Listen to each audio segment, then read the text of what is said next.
दुनिया में डंका बज रहा है, और किस तरह से डंका बज रहा है पहले उसकी बात कर लेते हैं, फिर जो कुछ आज शगुफे छोड़े गए हैं उस पर प्रकाश डाला जाएगा।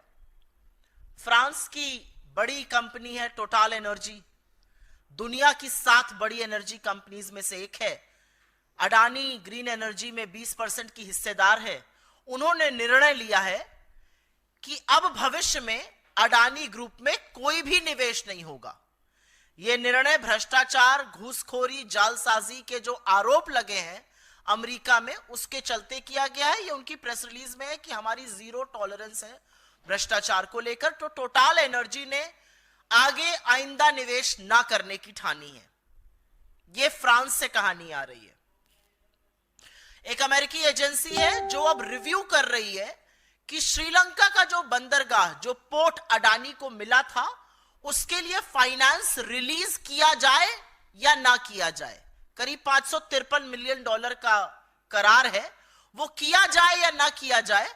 अमेरिकन एजेंसी ये रिव्यू कर रही है। श्रीलंका खुद अडानी पावर डील का रिव्यू कर रहा है और अलर्ट पर है।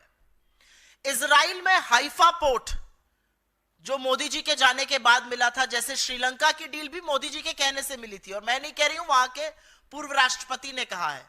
इजराइल मोदी जी जब गए थे, वहां से लौटे तो हाइफा का जो एयरपोर्ट, हाइफा के पोर्ट का करार मिला था, वहां पर श्रमिक जबरदस्त विरोध में उतरे हुए हैं अडानी के खिलाफ।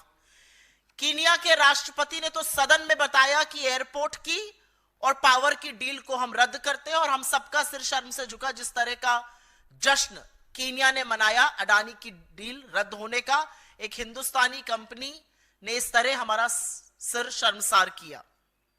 कीनिया में भी मोदी जी की कृपा से ही कॉन्ट्रैक्ट मिला था, यह बात वहां के पूर्व राष्ट्रपति ने बताई थी।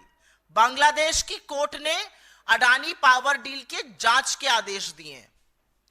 ऑस्ट्रेलिया में पहले ही अडानी के खिलाफ जबरदस्त घोर विरोध और प्रदर्शन चल रहा है।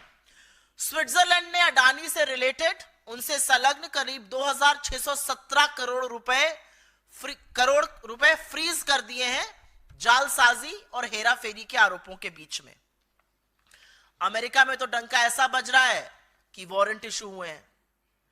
तो हर ओर अडानी घिर रहे हैं, सिवाय हिंदुस्तान के। हिंदुस्तान में वो सेफ रहेंगे क्योंकि यहां पर नरेंद्र मोदी जी के रहते हुए उनका कोई बाल से बाका नहीं कर सकता है। यहां असलियत यह है कि एजेंसियां मूक दर्शक बनी रहेंगी, वरना इतने संगीन, इतने गंभीर आरोप लगने के बाद आज तक, अभी तक उनकी गिरफ्तारी हो जानी चाहिए थी।